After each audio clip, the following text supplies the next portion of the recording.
welcome to you, Chief Constable, and your team. First of all, an apology from our Chair, Anne Conway, who can't be with us this afternoon, and an especially big welcome to our visitors from Ireland and the USA at the public session today.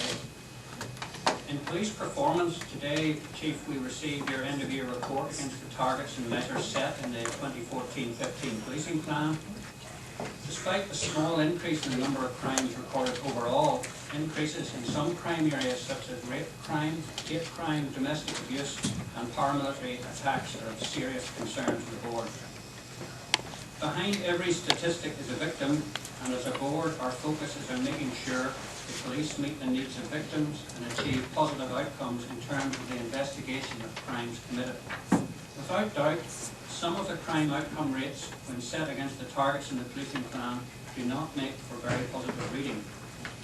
Chief Constable, the numbers of performance targets set is an issue that you have recently publicly commented upon.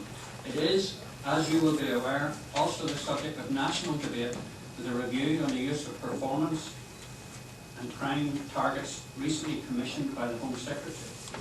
However, as a board, as you know, we are also very mindful of the views of the Northern Ireland Audit Office in respect of this area of work. We will be interested in your views as we go forward. We are in the course of a consultation process now for the development of the 2016-19 plan, so now is the time to debate and discuss this issue so that we can put in place the best measures moving forward for the public and for the PSNI. And of course, in this regard, we are scheduled to have a public meeting in Craigavon on Wednesday the 17th of June to discuss priorities and issues for the new plan. But we look forward to your comments, and members will of course have a range of questions. The latest Omnibus survey returned some positive results for PSNI, with 5 out of 6 respondents having some, a lot, or total confidence in the police's ability to provide a day-to-day policing service for everyone in Northern Ireland. Whilst 1 in 6 of respondents thought that the overall standard of policing in their area had got worse, 9 out of 10 of those surveyed felt very or fairly safe in their local community. There was also a real sense of shock following the murder of Jock Davidson in Belfast, and the investigation into that has been described by yourselves as challenging, so you may wish to comment further on that. Also, this week, Northern Ireland becomes the first part of the UK to make paying for sex a criminal offence, and we have a question on the enforcement of the human trafficking legislation today. And finally, Chief Constable, I know that your officers were working very closely with the organisers of the Irish Open Golf Championship, and despite the inclement weather, this was another landmark event for Northern Ireland, and thanks go to all the officers involved in planning and delivering that policing operation. It was a great success with not one traffic complaint. Chief Constable, if you can make your introductory remarks and present your performance report, we will then move to questions. Thank you, Chair. And as you pointed out, since our last meeting, the Policing Board, the annual crime statistics have been published, and the Quarter 4 performance report has been provided to the Board, and indeed has been the subject of quite a bit of discussion in our earlier private session. These developments and the results of that policing plan report present both the police service and the policing board with an opportunity to take stock, to look at where we have come from, what we have learned, and as you have alluded to, Vice Chair, to plan for future policing delivery and what the future policing plan might look like as we look into 2016 and beyond. The overall trend in recorded crime has been downward, and in the last 12 years we've seen crime reduced by 26%.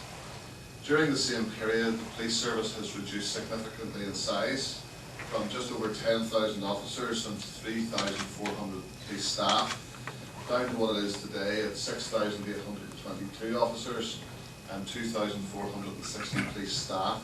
So that's a reduction of 32% in police officers and 29% in police staff, and 26% reduction in crime over the same period. But we cannot be complacent. The rises in crime, small rises though they may be, over the last 2 years, make it all the more important to pay close attention, not only to police performance, but also to capacity and capability of the organisation as it continues shrink in size. Looking back over the past few years tells us that the demands to which the police service must respond are changing and increasing in complexity, and therefore we discussed this issue at last month's board meeting. Human trafficking, child sexual exploitation and cybercrime are just some of the examples that have been emerging in recent years. These crimes present challenging long-term investigations, which can often include working with multiple partner agencies and sometimes across international boundaries into other jurisdictions. Just last night, for example, we charged the 12th person in an ongoing organised crime operation into the importation of drugs to Northern Ireland, and we've been working in that with the National Crime Agency and with law enforcement in Italy. This investigation is an example of high priority work to protect the most vulnerable, but it requires considerable investment in time and resources. Recent analysis of demand on policing has also shown that non-crime calls for service, such as alarm activations, road traffic collisions, reports of missing persons, account for over 50% of police activity. Understanding that crime is changing and resources are shrinking, we need to take a long-term, realistic view about what policing should look like in 5 years and consider how a performance agenda will measure progress towards the agreed outcomes over that longer period. Financial realities are challenging. While we continue to drive efficiency throughout the organisation, we will increasingly have to prioritise our workload. We must focus our resources to prevent harm and to protect the most vulnerable. I think that's what you would expect of us. But our measurement and performance agenda needs to support that. It's already a case that many non-emergency calls are being dealt with by scheduled appointments or even resolved over the telephone. More and more non-emergency calls will have to be dealt with in this way in the future. Again, our measurement and performance regime should help drive this change and give you a clearer understanding of what we're actually doing with the resources available to us. And as we've discussed many times before, the safety and well-being of our community requires a partnership approach. A long-term performance process should consider how the police service works in partnership with other agencies, both within the criminal justice family and across the public sector with health, education, social development. Joining up police performance with the performance of other agencies will drive collaborative working. Importantly, it will reduce costs and it will improve service delivery. Reducing resources and increasingly complex demands are challenges that I share with every other Chief Constable and Commissioner of Policing in the UK and the Republic of Ireland. But there are other significant challenges, almost unique to this jurisdiction, which continue to have a significant impact on policing here. For 12 months of the year, police officers at every level in the organisation are meeting with community members and parade and protest organisers. This effort is now turned toward delivering a peaceful summer. Despite the lack of a long-term resolution of parading issues and the continuing frustration within some of our communities, violence and disorder is not inevitable in 2015. The last 14 months have demonstrated that protest activity can be both lawful and peaceful. Policing does not have the resolution to the parading issue, but we can little afford to deal with the symptoms of the continued impasse. The cost is much more than financial. At Ardoyne, we have seen how violent dissident Republicans, a small number of them, have sought to exploit the ongoing protest situation for their own ends by attempting to murder police officers with total disregard for the wider community who could just as easily have been caught up in their attacks. There have been a total of 5 attacks on police officers in this area since July 2013, and the most recent attack, of course, being just at the beginning of May. But policing will not be deterred from keeping people safe, because that's what we're about, that's what we do, that's what you expect of us. But we do need our politicians, civic leadership and communities to do all in their power to resolve the prevailing issue. Another unique feature of policing in Northern Ireland is the issue of dealing with the past. The fact that so many of the formalised policing board questions for this month are on legacy issues demonstrates once again the challenges of dealing with the past and the impact that it has on policing in the present. In January this year, I welcomed the Stormont House Agreement, and in particular the opportunity it presented to provide a more coherent approach to dealing with the past. As Chief Constable, I want to see that progress towards full implementation of these proposals continuing.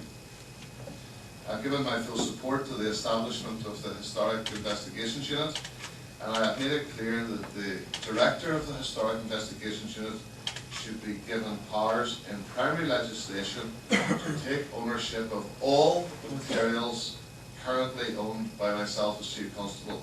That will allow the Director to deal with the acts of violence that have occurred in connection with the Troubles without any issues around disclosure and delay from the Police Service of Northern Ireland to the HIU. Until the Historical Investigations Unit is established, however, PSNI's obligations in relation to the past remain.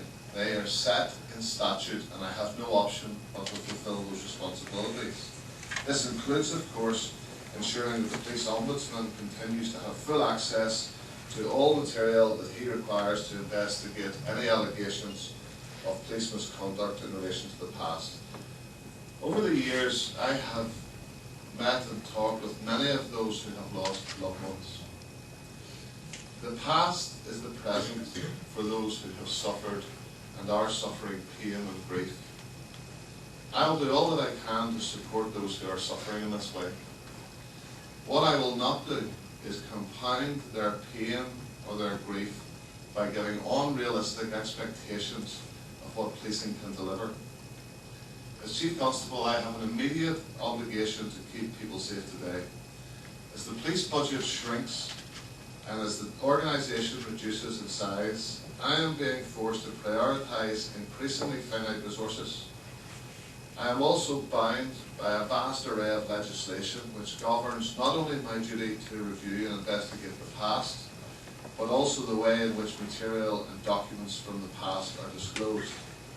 The inevitable outworking of all of this is delay.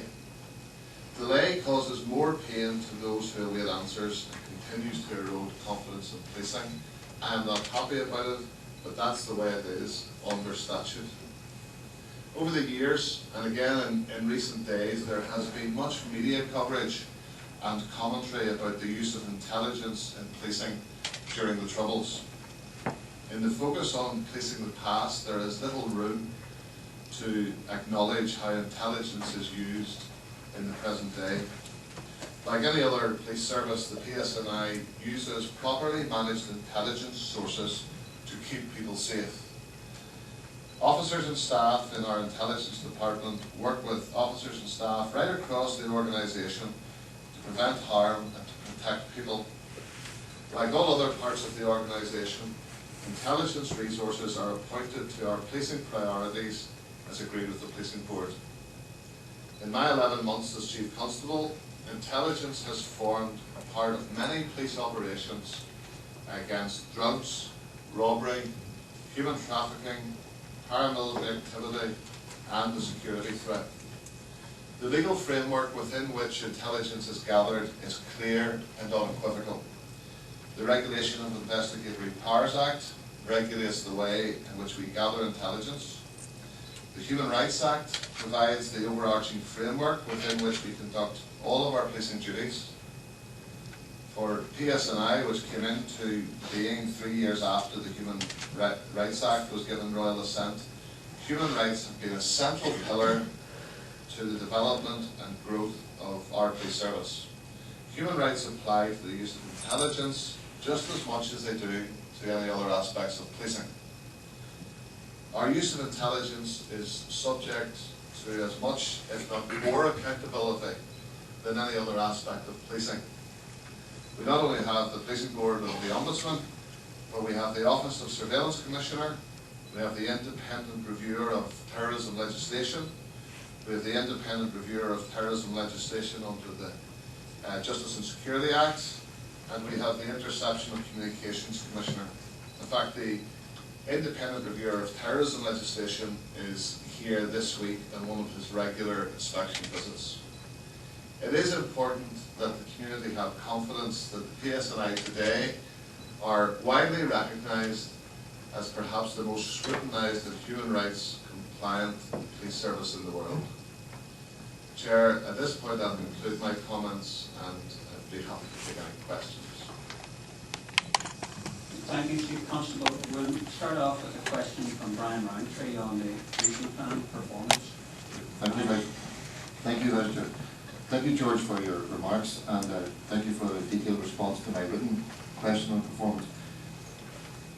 Picking up on discussions we had in the private session, and placing the emphasis on going forward, 14-15 was not a key year for PSNI in terms of performance, but it was a difficult year in terms of settlement, budget settlement, changing environment, and a lot of political uncertainty. And fully we as a board appreciate it's hard to plan in a vacuum. What we do need from you, your views on improvement to performance, because public confidence is about police doing what they're supposed to do, addressing the considerations and the targets within the policing plan, and also looking at how you build that public confidence by looking at areas where the police are less acceptable, and how you build on that acceptability issue to further enhance public confidence. So there will be a plateau where you will reach public confidence at a certain level and you can't go beyond, but you can increase the acceptability level of policing. And I'd welcome your views on the improvements to the policing plan in terms of this year's plan, how you intend to deliver better performance against the objectives and the targets, but also how you're going to address some of those policing acceptability issues in a difficult and challenging political environment. Well, thank you for the question, Brian, and we have tried to give a comprehensive written response, which you acknowledged, of course, will be available on the Policing Board website. I think it has been a volatile year on a number of fronts, especially around the strategic management of the organisation. The budget has changed in around 7 times within the year. It's not an excuse, but it is very difficult to plan proactively when there are constant fluctuations to the resources available to us. So there is a slight increase in recorded crime, and that is at one level a concern to us, but we did have a number of areas where we were trying to increase the recording of crime because we knew that it was underreported. So sexual offences, for example, hate crime, domestic abuse. There are other areas where we see increases in recorded crime as an indication of good police work because they're actually a mark of proactivity. So seizure of drugs, for example, every time we do a drug seizure, it's another crime recorded, but actually, generally speaking, it's a result of a proactive police operation. So the actual crime statistics, whilst we want to keep one eye to them, it is more complex than simply reducing crime blindly without realising that some crime categories we want to increase. I think the significant challenge for us, as I look back, is the outcome rates are still lower than we always want. Slight increase actually on the previous year, but still not the progress that we would have hoped for. So your question rightly then presents the challenge of what are we doing going forward on this? The organisation is shrinking. I've mentioned before that the year that we're now in will see 300,000 less police patrolling hours. That's visible patrolling hours on the streets, and that is a concern to us because the visibility piece is directly linked to reassurance and the confidence figures in policing. So even though confidence in policing, and the independent research on this shows that it's going in the right direction and it's continuing to rise. I do have a concern, and I need to deal with your expectations as a policing board, that taking these inputs out of policing, taking that resource out of policing, will reduce the overall level of visible policing on the streets of Northern Ireland. That said, we still have a very significant budget available to us, and we have better than ever tasking processes and cross-departmental working that will enable us to put the resources that we have to the highest point of vulnerability based on threat, risk and harm. We are going to tackle head-on those people who want to do harm to communities and to citizens. We're going to detect offenders, and we're going to take them through the court system. That's what the police do, and we still have a very significant budget available to us. The board have come up for this year with a one-year plan. There are a number of targets set within that. We're going to have to prioritise within that large number of numerical targets where our focus is going to be, but every single target that you have set us, we have a senior leader in the organisation who is taking responsibility right across the organisation for pushing and delivering and taking ownership of that target. So you need to be assured as a board that we're taking your ask of us seriously. We have people at superintendent and chief superintendent level who own every single one of those 30-something targets. So that's going to be taken seriously. We have a tasking process that allows us to put the resource to the task in a meaningful and an intelligent way. And the other thing that I would say is that we're going through a major change process called Service First. And that's not just a negative change process to deal with a shrinking workforce and reduced money. That's actually a change process to increase the agility of the organisation, to blur the lines between the silos, to make sure that we as a senior team don't get too precious about the department or the portfolio that we've responsibility for, but that strategically we're cutting right across each other with each other's consent to get the job done. We're not going to let the organisational structure get in the way of reducing crime, increasing outcome rates, protecting people, protecting offenders. So as the months of this year go on, I have no doubt there'll be more questions coming on this. But we actually see the Service First Change programme. I could go into lots of details about how we have moved significant resource towards the crime family, and we've got the districts co-terminus with the local authorities and all of that. You know, someone has said that necessity is the mother or father of innovation. We're confident that this change process that we have embarked upon will make us much more agile and much more effective at delivering a good service. That said, there will be less visible policing. Non-priority calls will take longer to get to. More things will be resolved by telephone, but the public and you as a policing board need to be confident that in people's hour of need and when they're most vulnerable, we'll be there to protect them. Thank you. Thank you, Chief. Next question from Jonathan Craig. I think you maybe started to answer it before you even asked it, but Jonathan wants to ask about the effect on police performance of the financial situation. Jonathan? Yeah, Chief, you've already touched on it, but there is a direct link there between budgets and how you police and how you can effectively police. I want to ask sort of an obvious question, given where we are politically at the minute. What are the budgetary implications, and how will that impact on the ground policing if the Stormont House agreement is not implemented? Well, there's lots of practical points that we can point to in relation to that. So I don't know where to start really. It's in everyone's interest that there's a stable budget. Part of the chaos that we were dealing with in the year that's passed is that the budget changed 6 or 7 times throughout the year. Even when we were given the easement in the autumn time of 13 million, whilst we were grateful for it, and it did provide a cushion in case something catastrophic happened and there was a state of serious disorder, but we weren't going to be foolish stewards of the public purse in that regard. So, you know, we were given the 13 million, but we couldn't recruit people because it was only 13 million to see us through to the end of the financial year. We couldn't build buildings in that time. We couldn't run procurement processes and all the rest of it. So the headline of giving back million, or actually it ended up becoming 6 million, but still millions of pounds having to be given back. It was almost out of our control unless we had been foolish by buying things that weren't completely essential, and we simply, from a values point of view, as a senior team, were not prepared to do that.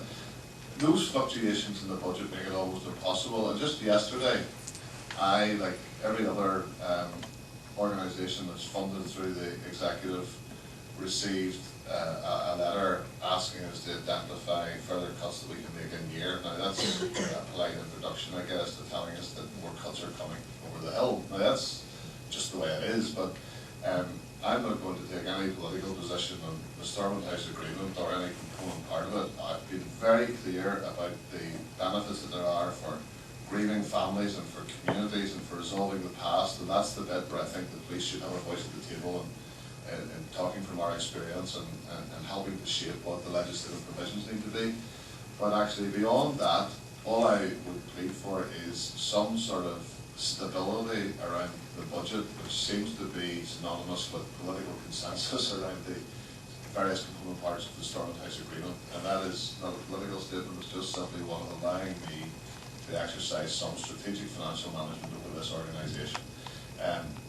The ability to target resources to do things proactively is undermined when the budget is constantly changing. And even for our own workforce and for people in leadership positions below this senior team level, it all starts to feel a bit chaotic when they're given the whole budgets and then that's changed, and actually sometimes there's an easement and they can spend money and all the rest of it. What we need is some sort of stability, even if the stability is bad news. Actually, it's there is something about knowing where we are going, and simple things too that involve the more strategic long-term planning around how we're trying to create a more agile workforce. So the voluntary exit scheme, for example, for police staff members, that is dependent on, it would seem to me, from reading the newspapers, you know, that's money that was going to be made available under the Stormont House Agreement to facilitate that. Well, we have applied, and it's been agreed in principle that if the scheme goes ahead, we'll be able to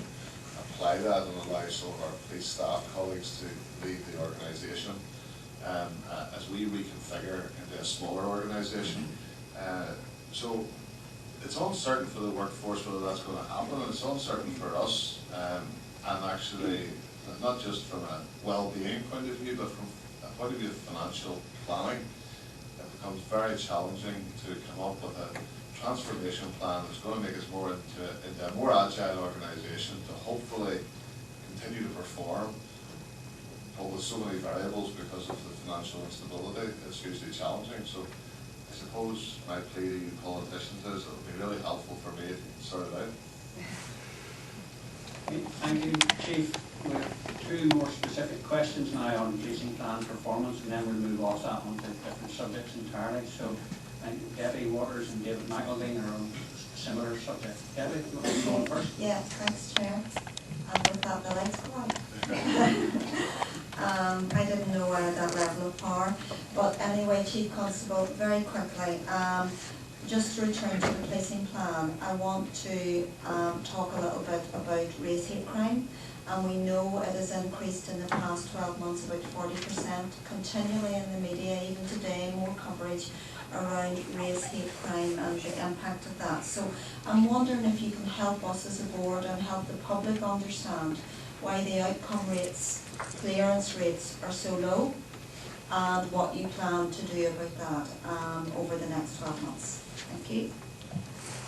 Okay, Debbie, well, as the board will be aware, this is a subject we've been taking very seriously over a couple of years, which is one of the reasons why the reporting has increased, because the challenge that you brought us as a board through thematic inspections that were conducted was that we knew that hate crime generally and race hate crime particularly was underreported. So it's a bit of a mixed bag for us regarding the spike in recorded hate crime.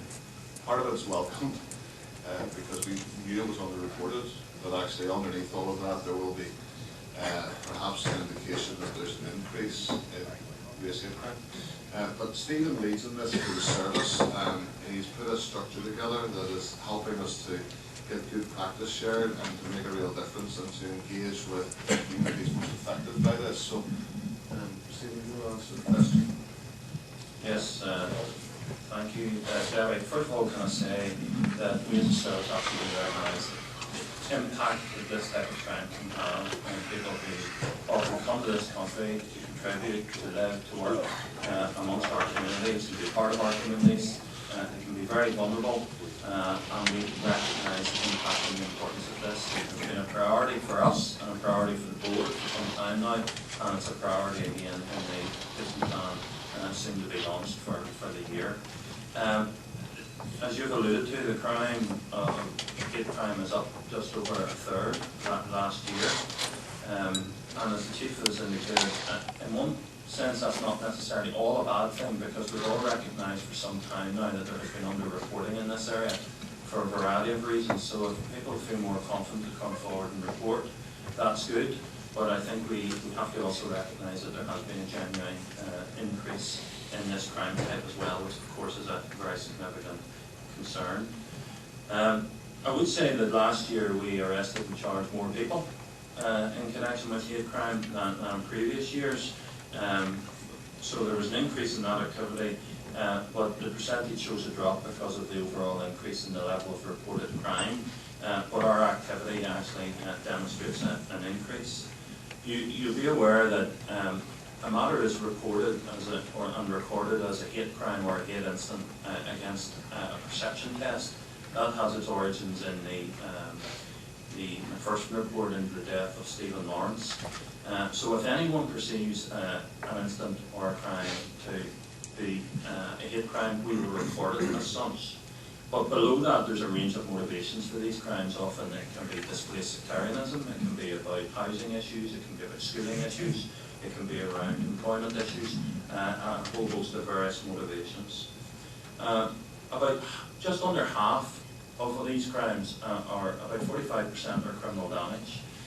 Criminal damage, by its very nature, is a very difficult crime to detect, and your question particularly relates to outcomes. Often these are stones or bricks thrown through a window in the middle of the night in an urbanised area, or perhaps graffiti being painted on a wall or a house during the course of a night and being discovered the next morning. Really, unless there's a witness who sees it and comes forward, or is captured in CCTV, they're very, very hard offences to detect. Of course, there are much more serious offences where people are assaulted and people are hurt, or premises really badly damaged as well, as we've unfortunately seen recently. Those difficulties are compounded often by people's reluctance to come forward. It's a phenomenon we see in paramilitary assaults and paramilitary shootings, and we understand people's reluctance to come forward, but it's a bit of a conundrum and a cycle that's difficult to break. If we don't have people willing to come forward, report what they have seen and what they can tell us, then it is difficult, and we rely on other aspects to try and bring a case forward. What I can assure you is that we have built a recent new command structure around this. I lead on it on behalf of the Chief and the service, assisted by Superintendent Paula Hillman. It's about part of our day and our weekly job. And we have a range of other people across the organisation who assist us. So we have someone who leads in investigative standards, someone who leads in training, someone who leads in engagement, someone who leads in intelligence. And we set our stall out right across the service, and we monitor and dip sample, and we assure that we're trying to maintain good practice in all areas. The whole issue of engagement is very important. I've referred to vulnerability. I can imagine what it would be like for me going to live in another country where perhaps the language was alien to me and I was trying to embed myself in a community. So I think the police trying to build relationships with minorities is extremely important. And we do that, and we have very active engagement lines, although I think we have to continue to do as much of that as possible. But I will finish by saying this is not just a policing issue. This is as much a societal and cultural issue, and a bit like the Chief Constable's last remarks about asking politicians to sort out the Stormont Disagreement and welfare reform and the current political impasse. I would just also urge, right across the piece, we'll shoulder our responsibility, we'll do all that we can, but there is a role for elected politicians, civic society and community, and you've alluded to some things that are in the press today. It's very important that we all own our words and that we are measured in what we say publicly around these issues, because there can be negative impacts as a consequence of words. David? Thanks very much, Chair. And with your indulgence, it is on the same issue, but I'm going to move slightly away from the performance side and maybe bring it into a bit of clarification on more recent events. Because there was some issues in the last 24 hours that we reported. It was an educational related issue, but it was around the issue of race relations particularly within the South Belfast area. And the reason I want to clarify with yourselves is because, as justification for the statement that was made, reference is made to your document of 2014, in which contained a subsection entitled Incidents with a Racist Motivation by Policing District and Policing Area 2004 to 2014.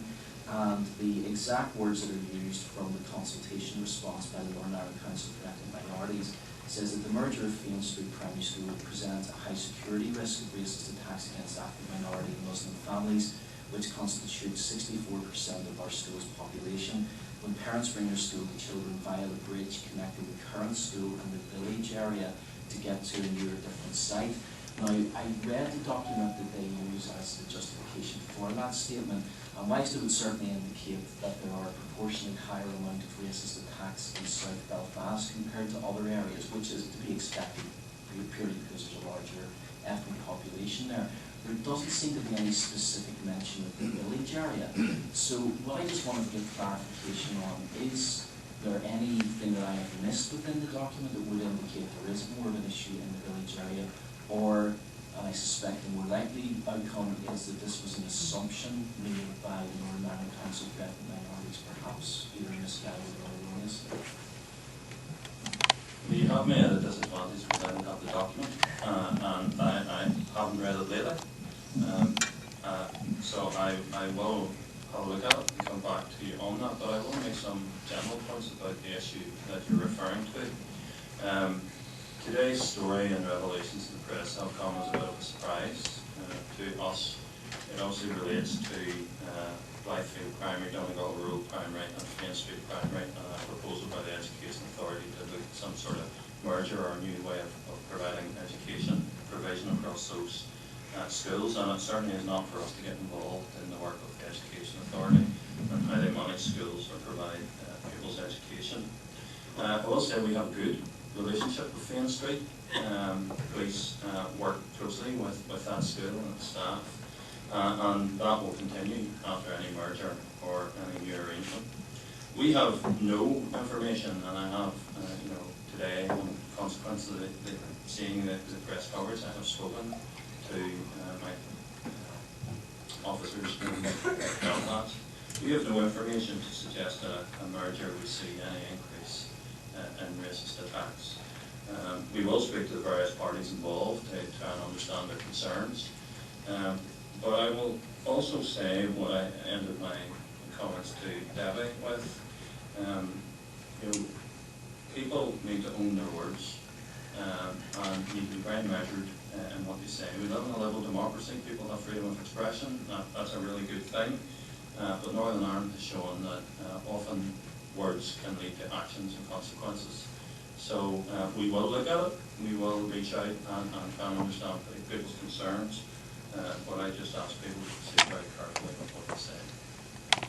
Thank you, Stephen. One final comment on the policing performance from Brian Ray, I think, and then we move off that one to the other subjects on our list of questions. Brian? Thank you, Chair.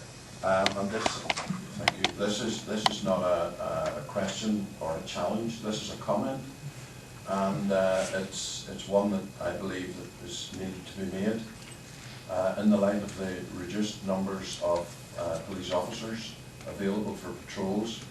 It would appear to me in the roads that I travel, and that's fairly widely from time to time, that I see a significant number of police vehicles, liveried vehicles, and if as the survey says that confidence has been raised, it could only be perhaps because there appears to be a greater visibility, and perhaps officers who used to do foot patrols are now in vehicles, or else they're in retirement.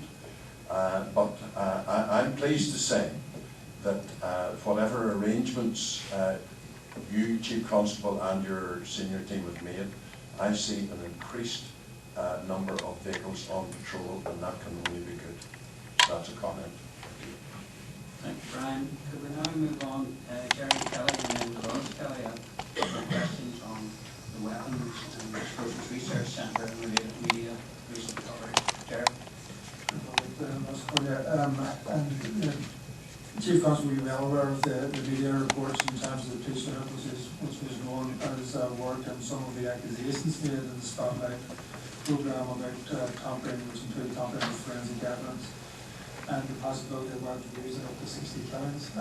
I'm very aware that there's an ombudsman's investigation going on to that, so my question is really more to do with the present day.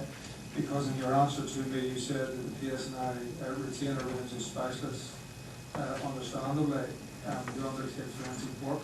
I suppose the question is, and what people need satisfied is that, does this, if it's a forensic team or people involved in this unit, if it is a unit, involve themselves in forensic testing of weapons or explosives? I know it's mentioned here about fingerprints. And would there be any circumstances whatsoever that weapons or explosives would be returned to the community? In other words, in terms of some of the accusations made, was that weapons and explosives were taken away, were either tampered with or not, and put back into what would have been exposed arms? I think that the community today, whatever about the ombudsman's investigation, would like to answer that. Thank you. Yes, you're right. There are a range of covert elements that recently used the word over. We're no exception to that. But you're also able to talk openly about some of those covert elements of policing may undermine our ability to tackle violent disrespect and violent terrorist gangs. We will consider every available and legally permissible tactical option that is available to us to help every community across Northern Ireland State. Now these sometimes very sensitive methodologies aren't just used to tackle terrorism or paramilitary activity, they're also used at times to tackle drugs, child sexual exploitation, a whole range of policing responsibilities and things that our communities would expect us to take seriously and put every single police tool, we use every available police tool to tackle them. The only reassurance I can give you in this, because you're right, the specific allegations that arose out of those programmes are now subject to a specific police ombudsman investigation, and I can't publicly comment on the police ombudsman investigation whether they're full unfettered support, as they're entitled to by law, but also that they will get a full unfettered support in spirit as well. But anything we do in that covert space is subject to the most rigorous, the most onerous, human rights-based accountability framework that the Chief referred to earlier on in his opening comments. They're subject to the range of accountability oversight from a significant range of bodies, and perhaps the difference, if I may make this point, between the process now and that accountability oversight framework now compared to the process that was applied in the past is that there are very significant audit trails about what decisions are made, the proportionality and necessity of those decisions, and those records are openly available to either the Office of Surveillance Commissioner or the Police Ombudsman. I haven't answered the specific question that you asked at the end because I can't and I won't when it comes to sensitive methodologies. Well, that may be, if I may be more specific, and I understand the answer here, it's not naive in this, but I mean, two things which it leads into. One is that there are clearly informants and agents who any police service record was used, and and we are trying to represent the community, so the question that I'm trying to ask is not specifically about policing, but the fact that it hasn't been done. So let me try and be more specific. Are there any circumstances where explosives or weapons, which it is alleged happened in the past, would be handed back into the community, which could be used to kill people or to injure people? Because that, if I'm being very frank, is where the fear is. people, I think, in the general sense will understand all sorts of issues which might come up in terms of secrecy and all of that. And if there are informants allowed to break the law, at what level, well, I know there are, so at what level in the PSNI is that checked?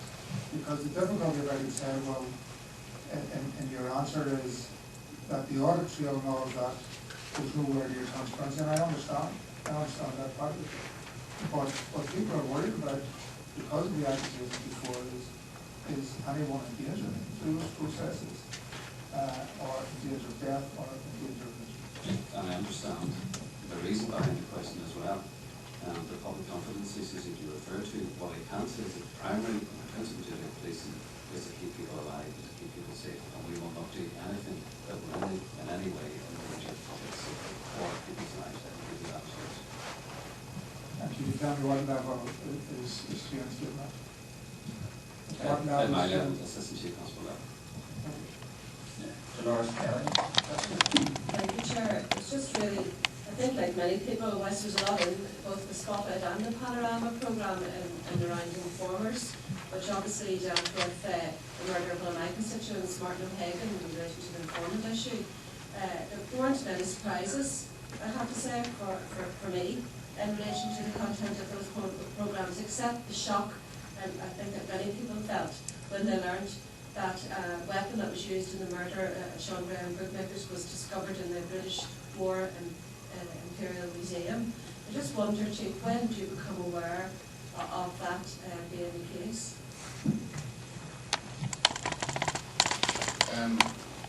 Became aware, well, first of all, let me say, let me be very clear that I agree with you, Dolores, that a number of the issues raised in both the Spotlight and the Panorama programme were issues and concerns, and I'm not undermining the seriousness of them, that have previously been aired, have previously been the subject of Ombudsman's investigations.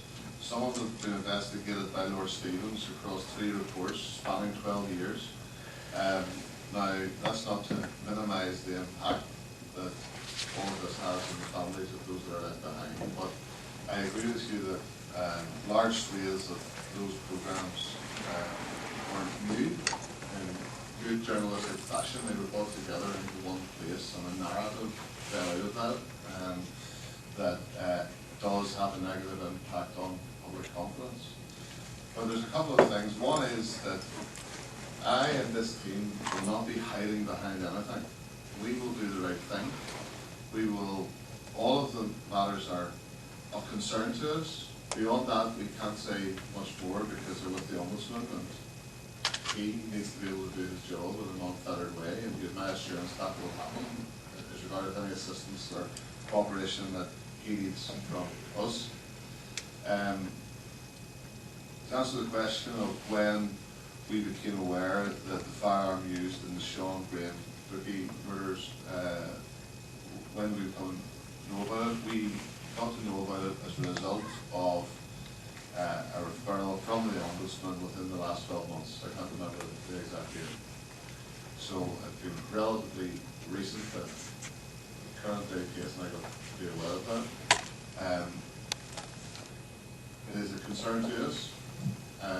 It's distasteful. It's inappropriate that happened. I wish it hadn't happened. I apologise to the families for the trauma and the distress that would have caused to them. But I can't undo it.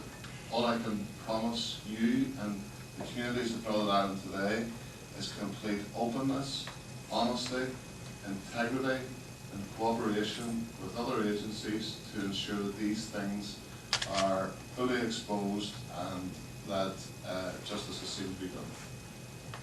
Chair, I welcome the firm assurances given by the Chief Constable in relation to trying to move forward with these investigations. I do think there are things that obviously can't be said public forum because there are ongoing investigations, but perhaps the Chief Constable might be able to make some comment in relation to the award for further, a reward for further information on the appeal by the O'Hagan family in relation to trying to prosecute those who were involved in the murder of Martin. No, other than the use of reward, for information leading to charges or convictions is one tool in the investigative toolbox. I think it shows the commitment of the O'Hagan family and that they have largely raised these funds themselves. My understanding is that the relationship with the police service and the O'Hagan family remains good. They haven't had the criminal justice outcomes that we all would have hoped for. There have been bumps in the road and setbacks and times for optimism for criminal justice outcomes that then have failed at various points. So our heart goes out to them. We want to continue to support them. We want to pursue the people who murdered Mr. O'Hagan. We welcome the initiative generated by the family around the reward, and we'll see where it takes us. But be assured that we will do the right thing. We will act with integrity and openness and accountability around all of this. Thank you, Dolores. Ross Hussey has 2 questions on human resource policy. Ross? Thank you, Chair. Chief Constable, no indeed with the part-time issue, then we'll do with a regular issue. You're well aware of my association with part-time police, having been a part-time officer myself. Last month, decision was made in relation to what was going to happen. Part-time police officers who hadn't completed 144 hours to date the previous year. My understanding is up to 111 and maybe more part-time officers have received letters effectively dismissing them on 29th of June. I would like to know what steps were taken to discuss this issue with the affected part-timers. Why were the letters basically just handed out rather than obviously brought in and spoken to? The dismissal effectively on the 29th of June. For some cases where there are quite senior officers who have served this country for over 40 years, to receive a letter of guide, personally with county council. And in relation then to the current part-time police officers, I understand they're restricted to 12 hours a month. And should they increase, should they do 24 hours this month, they're not allowed in next month. And I understand that's being adhered to rigidly by commanders. So can we deal with part-time officers that are currently being effectively dismissed and those that are limited to 12 hours a month? The first thing I would say, Ross, is that no offence was intended or should be taken. And the approach that we tried to take was based upon trying to address the fact that a number of people, there was 110, so we had not actually completed the requisite hours that they were expected to complete.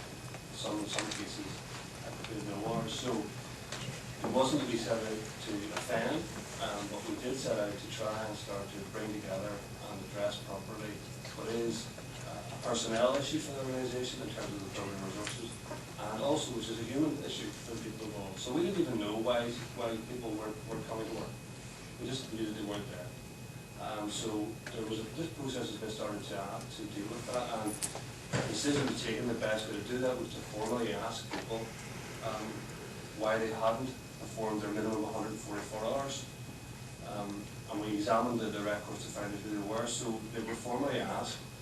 I appreciate and accept that for many people that was probably first of all shock and upsetting.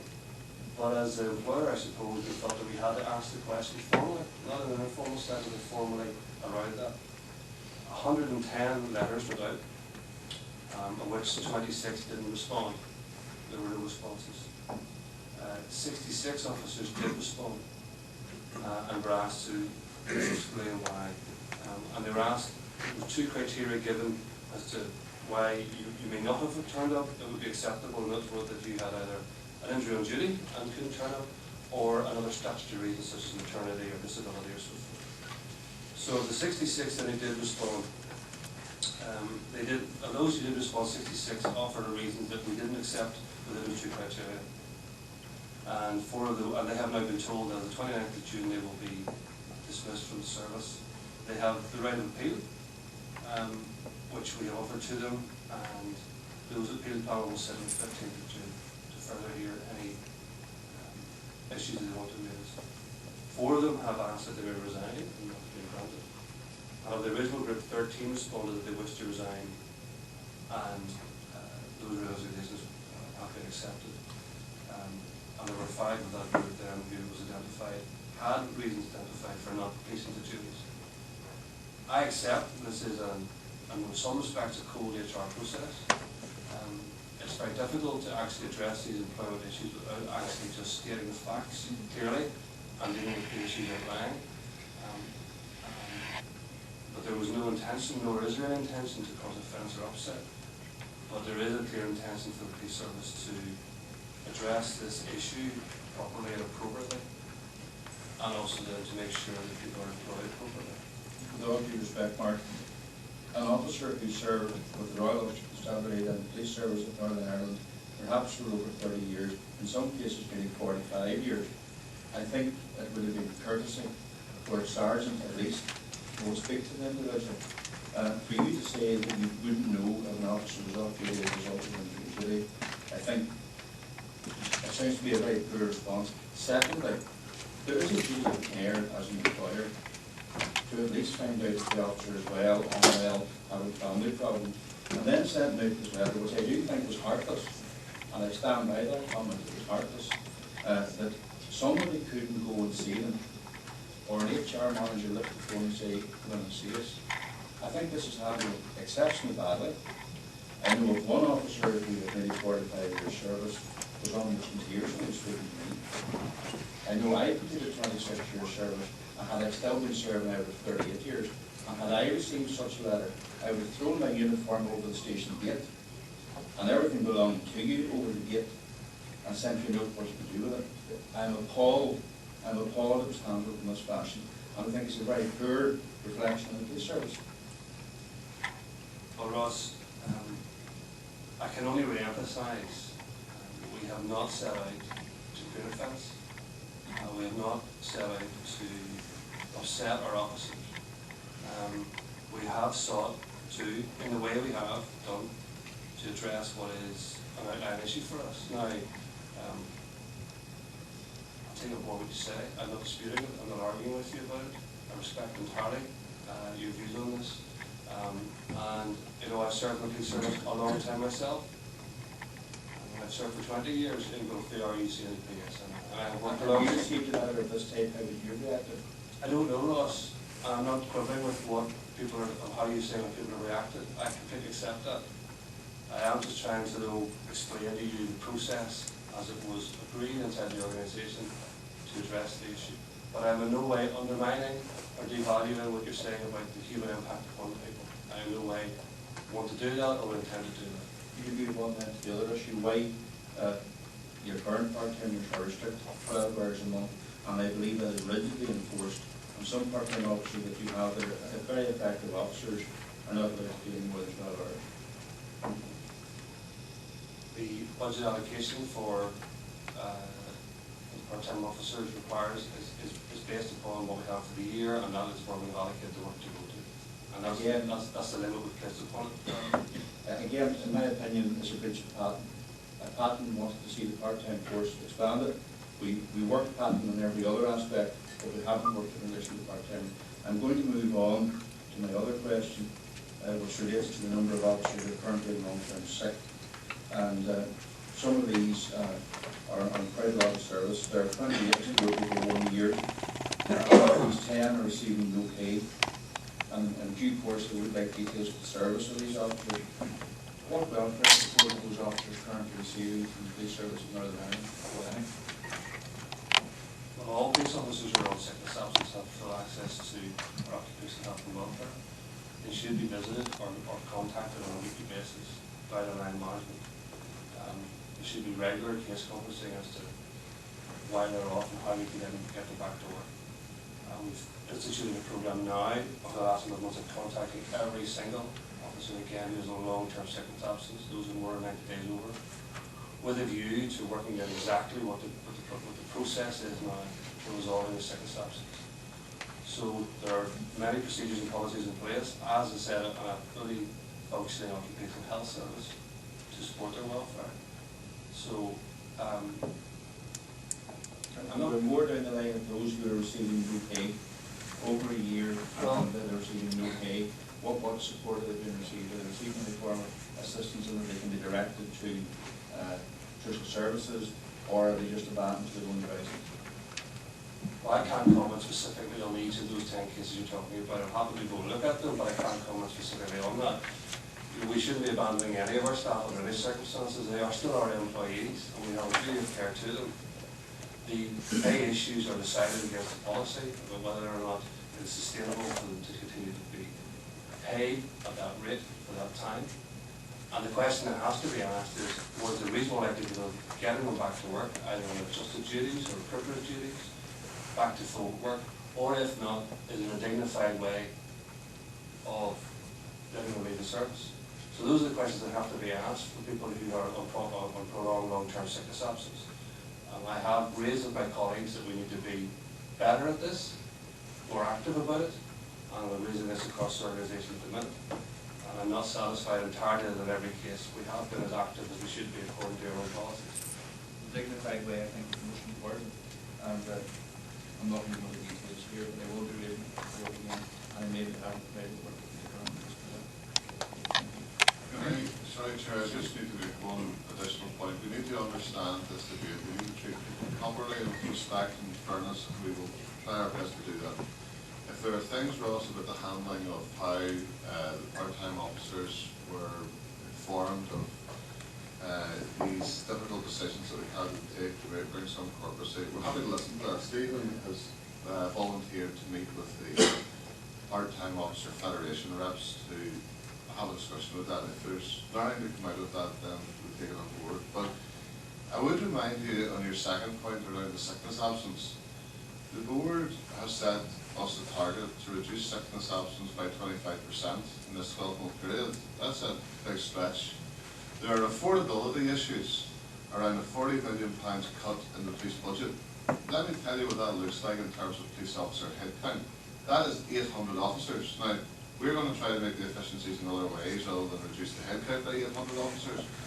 But our sickness absence, we need to treat people properly and support them back to work and all the rest of it. But fundamentally, underneath all of this, there is an affordability and a sustainability issue that means that we can't afford to continue to deliver policing with 400 officers a day on the sick. Chief Constable, I'm not arguing that I'm facilities you're over a year, and I don't have a problem with that, and I accept fully where you're coming from. But I'm dealing specifically with a case or cases of an officer who may have been operating for over a year, and I do feel they are entitled to some form of special treatment, because it may be, as we recommend here, as I say, I'll come back to that on more one-to-one. Okay. Thank you, Ross. Thank you, Chief. We have two questions left. The first one from Ryan Kenny and then Jonathan Craig. Ryan. Okay, thanks, Vice Chair. Chief, another month, and we've had some tragic road deaths in the last 2 weeks. And we have discussed this on several occasions at the last number of board meetings. And following on from ACC Martin's comments about having a cross-departmental and civic response to some of the issues around hate crime, what do we need to do now to move forward across departmental issue in terms of road safety? And I will refer to the comments that I made at a previous board meeting where, you know, the PSNI, the DOE and others are praised for the significant work that was put into reducing road deaths over the last 3 years. We now seem to be in a situation where statistics are as bad as ever again, and we really need to address it. So I think what I'm looking for is a commitment that road safety is still a priority for the PSNI, but secondly a commitment that there will be a willingness to work on a cross-departmental basis to deal with this issue. Alan, do you want to take the detail? Well, obviously there's a concern to us. 79 people in the last calendar year lost their lives on the roads, and we have a part to play, but we are only a part player, as you have alluded to in your question, Ryan. So, Alan, do you want to talk to the detail? Sorry, thanks, Chief, and thanks, Ryan. Yes, I can give that reassurance that we continue to treat it as a priority. It's a significant concern. I'm always conscious when I start to talk about numbers that 2 young men lost their lives this week, and there's families and all the emotions and tragedy goes behind this. But the numbers in themselves just show the fickle nature of this. In January of this year, we had 3 killed on our roads, which was actually the best January in terms of road deaths for 3 or 4 years. And yet, here we are in a situation where the carnage continues. February was actually the worst February in some time, and March again was on a par. April was a really bad month, and May, last month, was probably the best May for people being killed on the roads or not being killed on the roads for some years as well. So we try to find our way forward through this. As you know, I report regularly to the board on a quarterly basis the amount of enforcement work we do to provide that deterrent to bad driving on our roads and assistance in keeping people safe.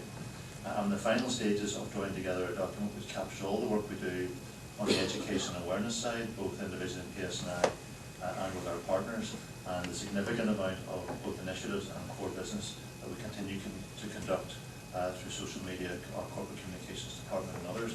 And when I put the finishing touches to that in the few days ahead, I'd be keen to share that with the board and use that as a basis for conversation how we might do better and more going forward. But the Chief is right, there are challenges around this, and those challenges we are trying to exploit on the basis also of the Chief's piece around necessity being the mother or father of invention. The central grants from government this year to our partner agencies in this area are down 56%, and that's a significant hole for us to try and fill going forward. But you will have noted how we've stepped up around this, in particular our use of social media and the use of our corporate communications department. And each one of you who are avid followers of roads policing Twitter feeds will know that we're using more and more of the actual feeds from the actual officers doing actual work on the ground, including radar readouts of people doing 142 miles an hour in the motorway and being detected and put before the courts. And we're using those other options to allow us to continue to get our message to target audiences without the expensive media campaigns that might otherwise have been used in the past and are now unfortunately less affordable. So we continue to stretch ourselves and challenge ourselves on how we do this. We continue to take it importantly, and I hope to share in the very near future with you an exact summary so that people can see, understand and appreciate the scale of the work we do around this and use that as the basis for engagement going forward.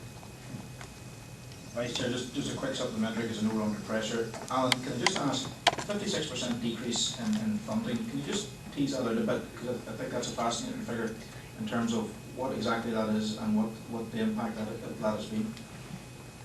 At a recent meeting of the Minister of the Road Safety Group, which represents a number of departments, all of whom we work with in partnership around road safety, due to, and the phrase was used earlier, and this is more small phrases, captured in fine detail.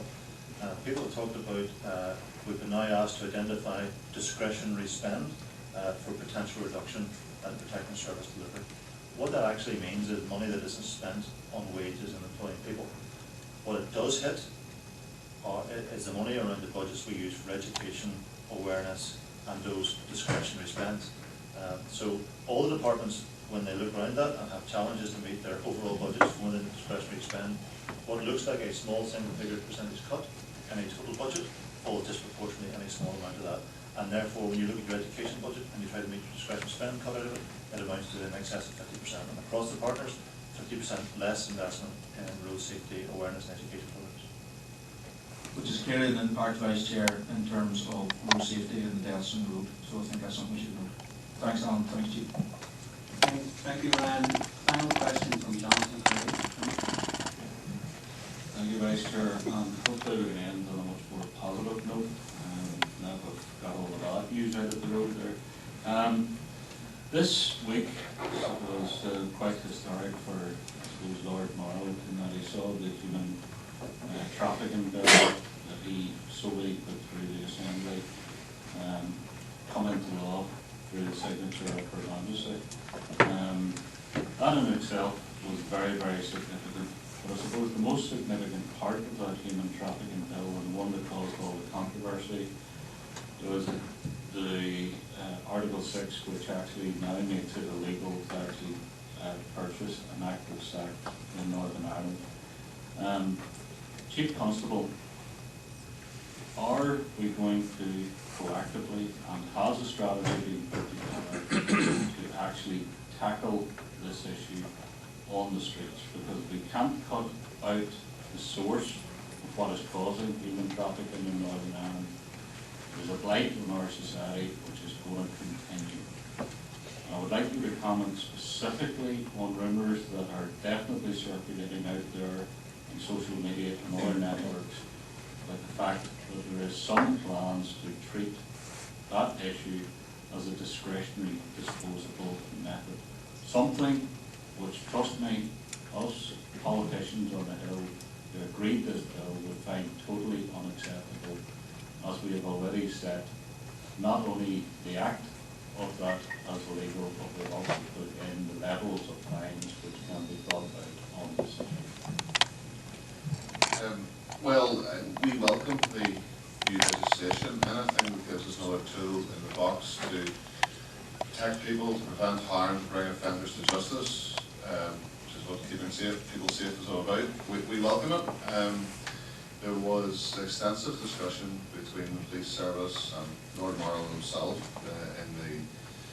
as the legislation passed its way through the Assembly. So it's our job to implement the laws passed by the lawmakers, and please don't think that there's anything other than commitment to do that, especially when this is about legislation that will reduce vulnerability, will help us to bring offenders to justice, will reduce the demand side of the problem of prostitution, in which, generally speaking, not solely, but generally speaking, women are exploited by men. So it does make sense that we should at least have legislative provision to deal with the demand side as well as the supply side, which is how it has previously worked. Like all legislation, you need to build a thing called evidence, and we need to secure that evidence, and due process needs to follow its course. Will you would be more directly involved with Lord Mayo or your people? Do you want to comment further?